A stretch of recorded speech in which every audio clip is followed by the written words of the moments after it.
Hi అండి. Welcome to మన తెలుగింటి రుచులు.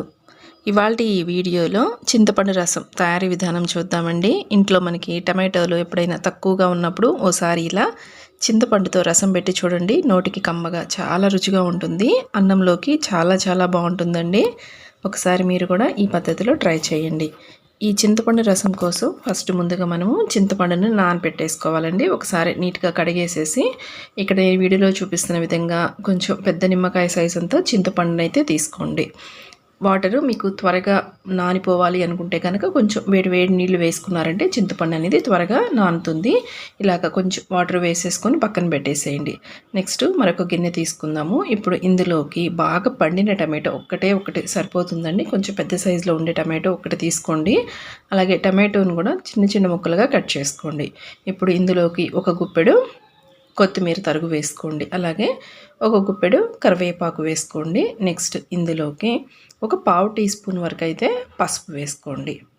అలాగే కళ్ళుప్పు, మనకి ఈ రసమైనా చారులైనా ఈ పప్పు చారు ఇవి చేసుకుంటూ ఉంటాం కదండి, కొంచెం సాల్ట్ ఎక్కువే పడుతుంది. సో ఒక స్పూన్ నిండుగా కళ్ళుప్పు వేసేసుకొని ఇక్కడ వీడియోలో చూపిస్తున్న విధంగా బాగా గట్టిగా చేతితోటి ఈ విధంగా పిసుక్కోవాలండి.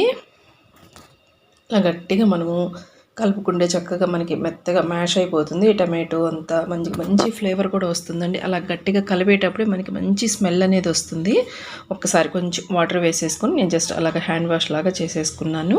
నెక్స్ట్ ఈలోపు మనకి చింతపండు కూడా చక్కగా నానిపోతుంది. చింతపండు కూడా ఈ విధంగా గట్టిగా కలిపేసేసుకొని ఆ పిప్ అనేది రాకుండా ఇలాగ చేయి అడ్డం పెట్టేసుకొని చక్కగా చింతపండు రసాన్ని కూడా మొత్తం తీసేసుకోండి.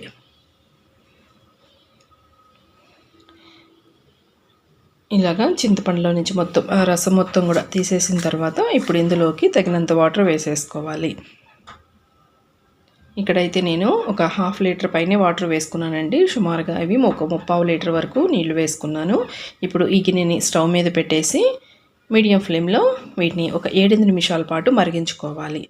ఇవి మరిగేలోపు పక్కన మనము వేరొక గిన్నె తీసుకుందాము. అందులోకి ఒక టీ స్పూన్ వరకు అయితే మిరియాలు, అలాగే ఒక టీ స్పూను జీలకర్ర, ఒక అర టీ స్పూను ధనియాలు. ఇందులో మనము కొంచెం జీలకర్ర ఎక్కువ వేసుకుంటాము. అలాగే వెల్లుల్లి రెబ్బలు కూడా కొంచెం ఎక్కువ వేసుకుంటే టేస్ట్ బాగుంటుంది.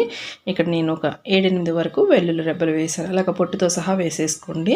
అలాగే ఒక 3 ఎండుమిర్చి కూడా వేసేసుకొని వీటిని ఒక మిక్సీ జార్లో వేసేసుకొని నీళ్ళు అనేది వేయకుండా కచ్చాపచ్చాక మనకి రోట్లో దంచుకుంటే ఎలాగొస్తుందండి కచ్చాపచ్చాక, సేమ్ ఆ విధంగా ఇలాగ పొడి పొడిగా ఒకసారి అయితే మిక్సీ పట్టేసుకోండి.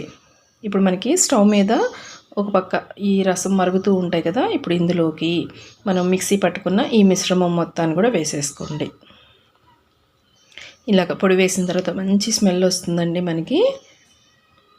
ఈ పొడి మొత్తాన్ని కూడా వేసేసుకొని ఒక్కసారి బాగా కలిపేసేసి ఫస్ట్ హై ఫ్లేమ్లో పెట్టండి. ఒక 2 నిమిషాల పాటు హై ఫ్లేమ్లో పెట్టారంటే మనకి ఈ విధంగా బాగా మనకి తెరులుతూ ఉంటాయండి. ఇలాగ తెరలేటప్పుడు 1 నిమిషం పాటు అలాగా తెరలనివ్వండి. ఇలాగ బాగా తెరలే టైంలో ఫ్లేమ్ని అయితే సిమ్లో పెట్టేసుకోండి. సిమ్లో పెట్టేసుకొని పైన ఒక మూత పెట్టేసుకున్నారంటే చక్కగా మనకి పొంగకుండా లోపలే చక్కగా మరిగిపోతూ ఉంటాయి. ఇలాగ ఒక 5 నిమిషాల పాటు ఈ పొడి వేసిన తర్వాత ఒక 5 నిమిషాల పాటు అయితే ఇలాగా తెరలనివ్వండి. మూత పెట్టేసుకున్నారంటే చక్కగా మనకి పొంగిపోకుండా ఉంటాయి. ఈ విధంగా వంపుగా పెట్టేసుకోండి. ఒక 5 నిమిషాల తర్వాత స్టవ్ ఆఫ్ చేసేసి ఒకసారి ఈ విధంగా కలిపేసేసుకుందాము. కలిపేసి స్టవ్ ఆఫ్ చేసేయండి.